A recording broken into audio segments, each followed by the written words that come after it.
Le titre de ma présentation, vous l'avez, c'est l'article 16.1, contrat social pour le Nouveau-Brunswick avec un point d'interrogation. Évidemment, ce que je vais tenter de faire, c'est de retourner aux sources, à l'origine des raisons pour lesquelles on en est venu à chasser l'article 16.1 dans la Charte.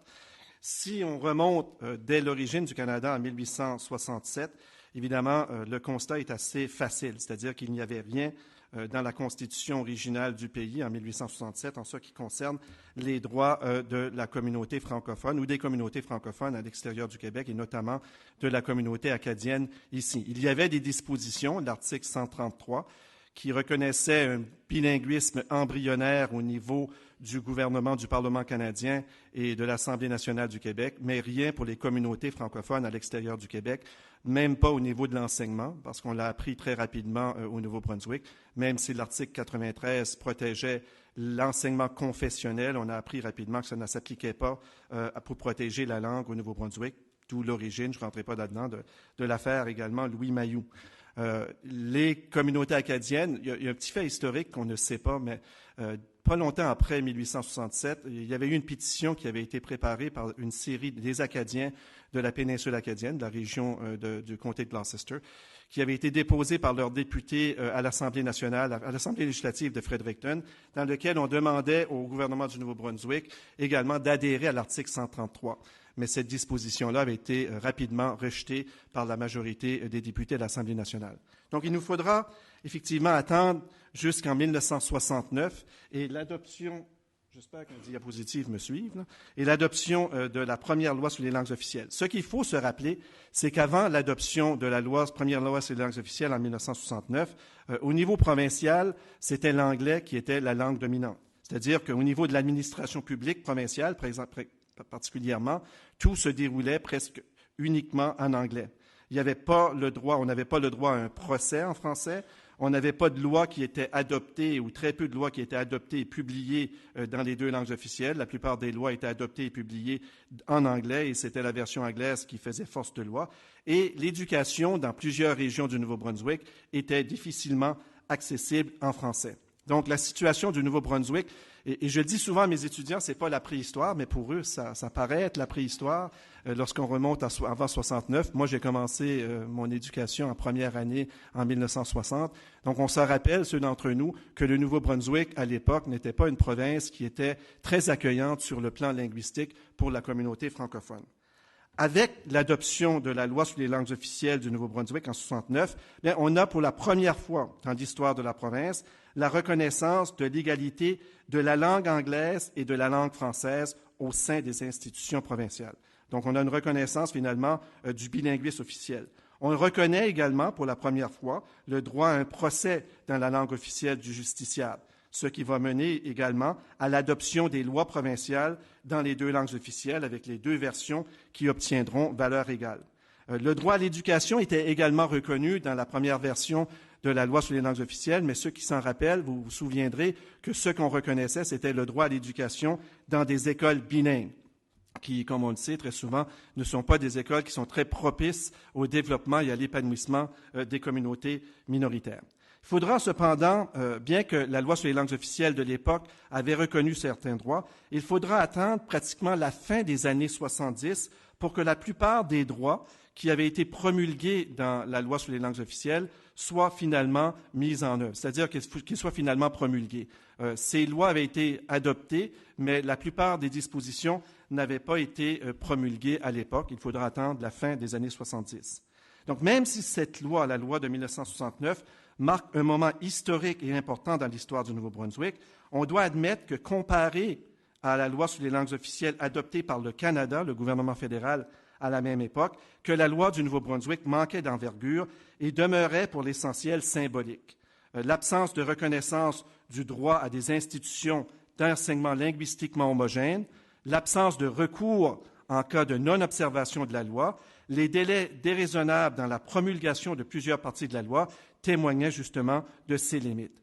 Donc, dans les années 70, la communauté acadienne aura une démarche qui sera beaucoup plus la recherche d'une certaine autonomie institutionnelle. C'est-à-dire qu'on ne revendique pas nécessairement le bilinguisme, mais on revendique le droit de pouvoir gérer certaines institutions qui sont essentielles à notre communauté. Et la plupart d'entre vous vous souviendrez également du débat, parfois très acrimonieux, qui a eu lieu au niveau du droit de la communauté acadienne de gérer son système scolaire. Ça a débuté ici à Moncton, qui a été la première ville ou la première commission scolaire où la dualité en matière d'éducation a été reconnue en 1972.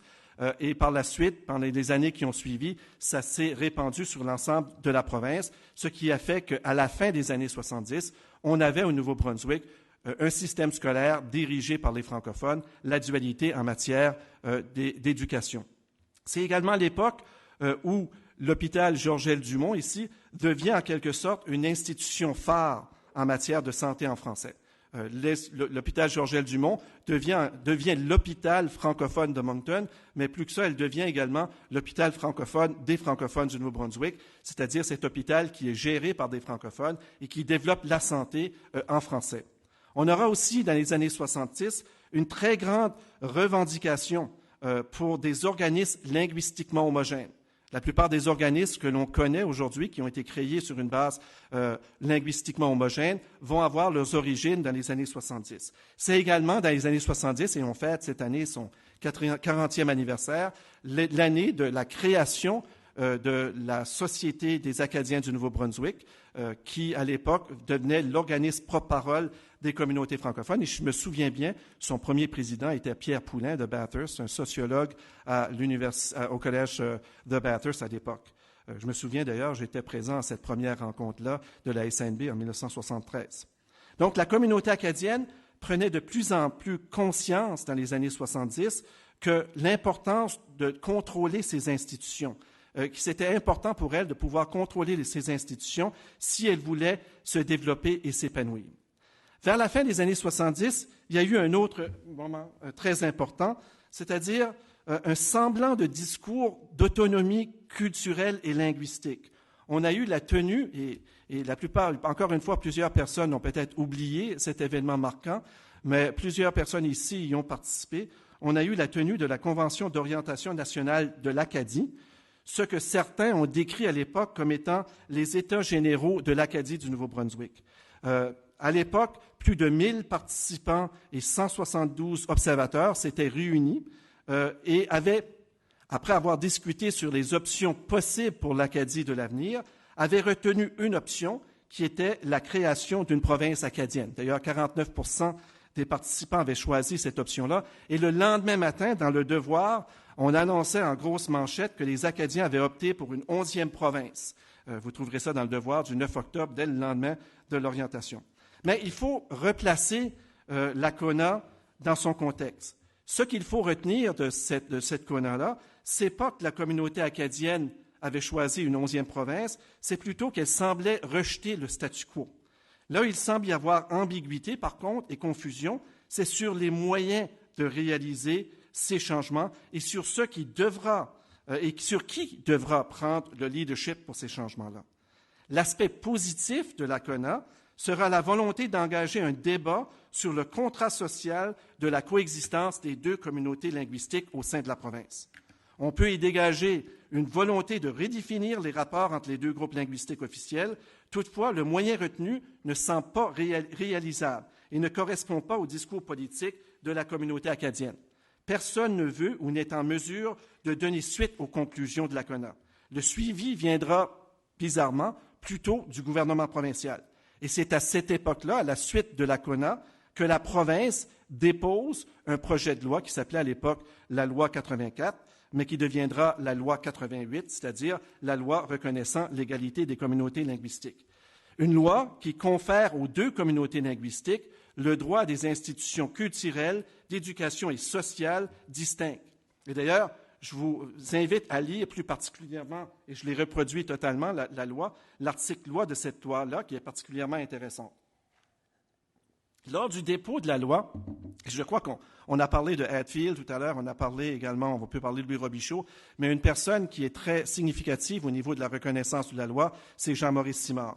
Et lors du dépôt du projet de loi 84, le 10 juillet 1981, M. Simard nous disait, en parlant de cette loi, l'affirmation solennelle par l'Assemblée L'affirmation solennelle par l'Assemblée législative de l'égalité des deux communautés linguistiques du Nouveau-Brunswick sera un facteur majeur de progrès pour les années à venir, car il existe sur le territoire du Nouveau-Brunswick une Acadie de plus en plus animée et désireuse d'émancipation. Cette aspiration bien légitime qui s'appelle autonomie, loin de semer les germes d'une éventuelle division de notre province, contribuera au contraire à l'unifier en accentuant le caractère unique de notre société biculturelle que ce projet de loi veut affirmer. Mais le projet de loi 84 ne sera pas nécessairement accueilli de la même façon du côté francophone et du côté anglophone. Du côté francophone, par exemple, le sentiment est partagé. Certains considèrent que la loi comme un pas dans la bonne direction, alors que d'autres trouvent qu'elle ne va pas assez loin. Par exemple, un de mes anciens collègues avait caractérisé la loi comme étant mi-autonomiste et mi-collaborateur. Du côté anglophone, le projet de loi est considéré comme un moyen de diviser la province sur des bases linguistiques. Au Conseil de ville de Moncton, par exemple, on affirme que c'est un pas vers la séparation. Gary McCarley, qui était à l'époque le député libéral fédéral de Moncton, affirme que cette loi se rapproche dangereusement de la création de conditions favorables à la naissance d'une province acadienne. Mais malgré ces débats, parce qu'il y a eu des débats assez acrimonieux au sein de la société néo-brunswickoise, la loi sera finalement adoptée à l'unanimité le 17 juillet 1981. Mais une fois adoptée, la loi semble avoir sombré dans l'oubli collectif et ne donnera aucun résultat concret, sauf peut-être pour ce qui concerne la création d'un fonds de fiducie pour le nouveau journal provincial de l'époque. Puis à ce jour, j'ai fait une petite recherche. À ce jour, je crois que seule la ville de Dieppe a, de mémoire, invoqué cette loi dans une mesure législative, soit l'arrêté Z11 sur l'affichage commercial bilingue. On la confond encore très souvent, et je l'ai même entendu encore ce matin, avec la loi sur les langues officielles. Pourtant, l'objectif des deux dispositions est très différent. Cette époque-là se remarquait également en 1982 par l'adoption de la Charte canadienne des droits et libertés. Et on retrouve, Mme Landry en a parlé tout à l'heure, dans la Charte, les articles 16 à 20.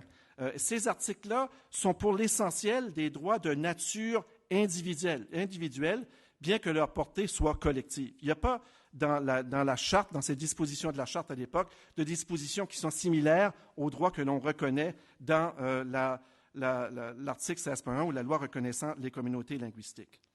Le 3 juin 1987, Mme Landry en parlait tout à l'heure, on a l'accord du Lac-Meech. L'accord du Lac-Meech qui définit la place du Québec au sein du Canada, c'est-à-dire comme une société distincte. Au Nouveau-Brunswick, la communauté acadienne demande l'enchâssement de la loi reconnaissant l'égalité des communautés linguistiques officielles dans la Constitution canadienne afin de reconnaître son caractère différent sur le plan politique. Au départ, cette demande ne reçoit pas nécessairement un appui unanime autre que celui du milieu associatif. D'ailleurs, à un moment donné, lors d'un débat des candidats à l'élection provinciale à Caraquet en 1991, le député, par exemple, de l'époque, Bernard Thériault, avait dit « Ce n'est pas sage d'enchasser l'intégralité d'une loi lorsqu'on sait qu'elle sera portée devant les tribunaux à chaque fois qu'elle sera contestée. Qui gouvernera la province? » On voit déjà à ce moment-là ce débat sur la judiciarisation. Dans le Telegraph Journal, Don Richardson, après avoir parlé avec le gouvernement provincial, avait fait un article qui disait « New Brunswick has no plans to entrench more language rights ». À la suite de pression de la communauté acadienne, et Luc Desjardins, cette semaine, en parlait dans un commentaire dans l'Acadie Nouvelle, j'étais à l'époque président de la Société de l'Acadie du Nouveau-Brunswick, on avait organisé à Caraquet signature d'un protocole, c'est-à-dire l'enchâssement de la loi 88, ce qui a eu lieu le 15 août. Et tous les organismes acadiens, tous ceux qu'on pouvait concevoir comme organismes acadiens, étaient présents à Caraquet à ce moment-là pour arriver à un protocole d'entente sur l'enchâssement des principes de la loi 88.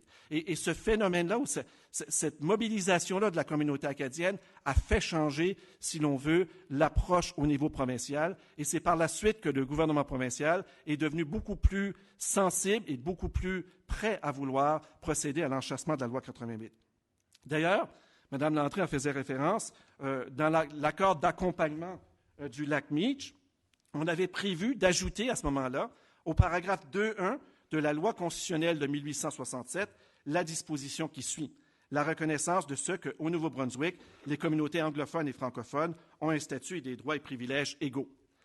Comme nous le savons, suite au refus de Terre-Neuve et aux problèmes au Manitoba, l'entente de Meach n'a pas été modifiée et qu'elle demeurera donc lettre morte. Et il faudra aller à l'accord de Charlottetown qui suivra pour retrouver finalement une entente dans laquelle la province du Nouveau-Brunswick acceptait d'enchasser dans la Constitution la disposition dans la Charte canadienne des droits et libertés, la disposition qu'on connaît aujourd'hui sous le titre de l'article 16.1.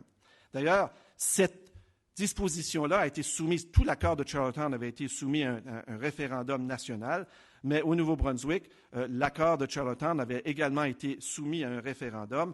Et dans la province du Nouveau-Brunswick, 62% des Néo-Brunswickois avaient donné, c'était la seule province d'ailleurs à donner son accord à l'entente de Charlottetown, mais 62% des Néo-Brunswickois avaient dit oui, ce qui voulait dire qu'on disait oui également à l'enchâssement de l'article 16.1. Et si vous regardez, vous allez voir que les majorités dans les circonscriptions majoritairement francophones étaient très élevées, pratiquement unanimes. Et je crois, et dans les circonscriptions anglophones, c'était plus partagé. Donc, probablement que le vote acadien a certainement joué un rôle prépondérant pour l'adoption de l'article 16.1.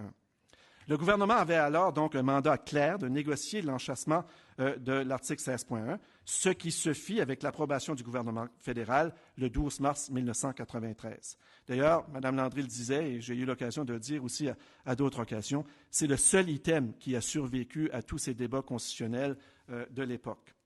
Pour le gouvernement provincial, peut-être qu'à l'époque, le pari de l'inscription de l'article 16.1 était peut-être pas perçu comme étant très dangereux. On vivait à l'époque des décisions de la Cour suprême du Canada dans la trilogie de 1996, où la Cour avait précisé que les tribunaux devaient aborder les droits linguistiques d'une manière distincte des autres droits. Plus particulièrement, les tribunaux devaient hésiter à servir d'instruments de changement dans le domaine des droits linguistiques et les aborder avec plus de retenue. Donc, pour le gouvernement provincial, la Cour suprême disait, envoyait un message quand même assez clair dans la trilogie de 86, que si on voulait l'augmentation des droits linguistiques et une interprétation généreuse, il ne fallait pas se tourner vers les tribunaux, mais de regarder plutôt vers le gouvernement provincial.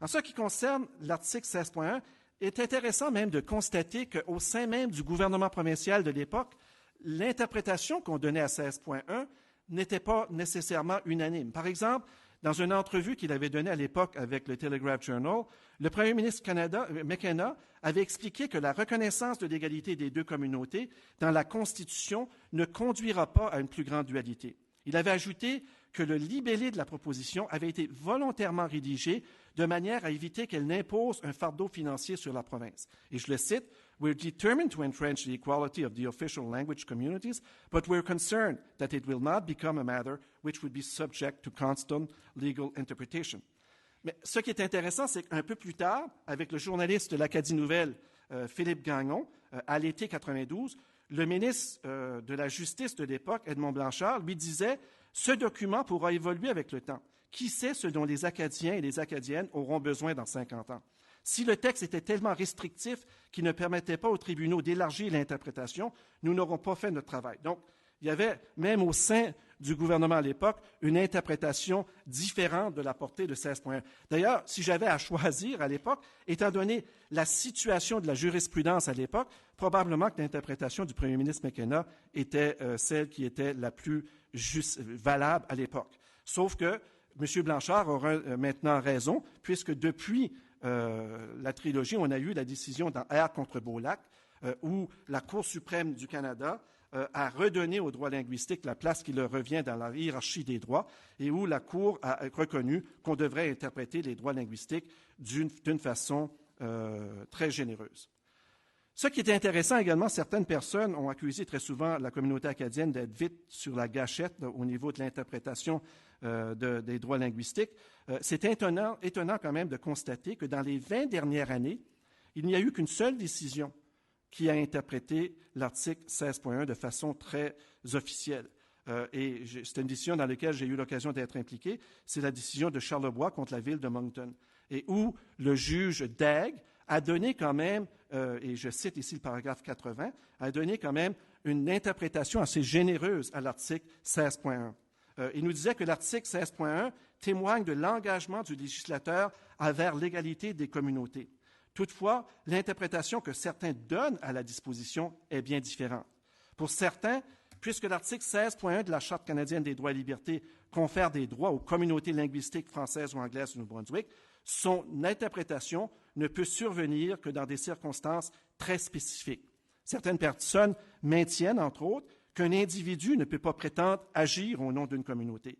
Seuls ceux qui auraient obtenu un mandat clair de l'ensemble de la communauté pourraient prétendre agir à ce titre. Donc, selon cette interprétation, seuls, encore une fois, les législateurs ont le droit et pourraient revendiquer la mise en œuvre de l'article 16.1. Moi, je trouve que cette interprétation-là est certainement inquiétante. Elle laisse présager, d'une certaine façon, que la reconnaissance de droits collectifs est tout simplement symbolique. Pourtant, les principes constitutionnels de l'égalité des langues officielles et de l'égalité des deux communautés de langue officielle et de leur droit à des institutions distinctes ne devraient-ils pas constituer la fondation sur laquelle est construit le régime des garanties linguistiques au Nouveau-Brunswick?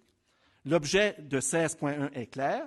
Elle vise à maintenir les deux communautés de langues officielles et des cultures qu'elles représentent et à favoriser l'épanouissement et le développement de ces communautés.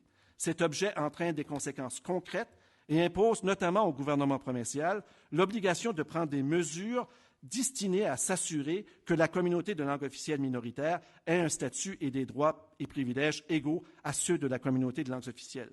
C'est des droits dynamiques qui impliquent une intervention du gouvernement et qui imposent au gouvernement l'obligation de prendre des mesures positives pour assurer la réalisation des droits qui y sont reconnus. En conclusion, évidemment, si on regarde l'article 16.1, il y a toujours des difficultés. La première difficulté de l'article 16.1, c'est qu'elle reconnaît des droits collectifs, des droits avec lesquels on n'est pas, dans le contexte nord-américain, habitué à travailler. C'est-à-dire que la plupart des droits sont surtout vus ou constitués comme des droits individuels. Ici, on parle d'un droit reconnu à une collectivité. C'est vrai que tous les autres droits ont une dimension collective, mais l'article 16.1 est construit, lui, sur une base de droit collectif. Donc, il nous faut apprendre à apprivoiser et à appréhender 16.1 comme un droit collectif. Qu'est-ce qu'une communauté linguistique? C'est aussi un autre défi. Certaines personnes nous disent que c'est impossible de définir une communauté linguistique, qu'une personne peut choisir d'être une journée membre d'une communauté linguistique et le lendemain membre d'une autre communauté. Évidemment, sur le plan sociologique et des sciences sociales, il faut arriver à une définition de ce qu'est véritablement une communauté linguistique. Moi, je la définis comme l'appartenance à certaines institutions qui sont fondamentales à cette communauté. Mais ça soulève encore un débat.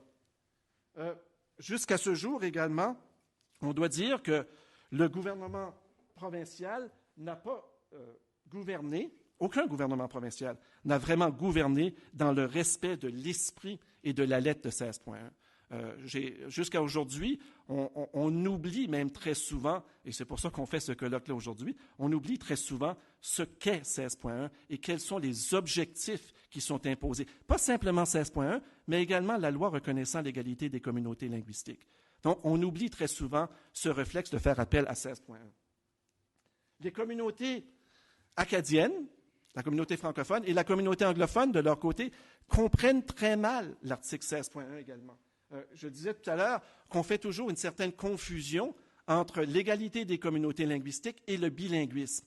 Ce n'est pas la même chose. Il y a des dispositions qui traitent du bilinguisme, mais on parle à 16.1 de toute autre chose, d'un autre débat. C'est l'égalité des communautés linguistiques et leur droit de gérer des institutions essentielles à leur développement. Il appelle également un débat au niveau de ce qu'on entend par dualité. Certaines personnes croient que la dualité, ça veut dire un dédoublement. Qu'on devrait avoir des routes pour les francophones, des routes pour les anglophones, qu'on devrait avoir une régie des alcools pour les francophones. C'est pas ça, la dualité. La dualité, c'est pas le dédoublement. La dualité, c'est tout simplement de reconnaître le droit à la communauté minoritaire de pouvoir gérer les institutions qui sont essentielles à sa survie. La communauté acadienne également, et là, c'est une critique que je lui fais, elle ne semble pas vouloir se servir de 16.1. On l'entend rarement dans le discours de la communauté. On l'apprivoise difficilement, 16.1. On semble ne pas comprendre quel outil qui nous est donné par 16.1. On semble préférer plutôt au discours autonomie culturelle que nous donne 16.1 un discours qui est beaucoup plus intégrationniste, c'est-à-dire une volonté de vouloir s'intégrer à l'intérieur des institutions bilingues du Nouveau-Brunswick au lieu de revendiquer ce droit à cette autonomie culturelle. Ce n'est pas un méchant mot, autonomie culturelle. D'ailleurs, c'est intéressant.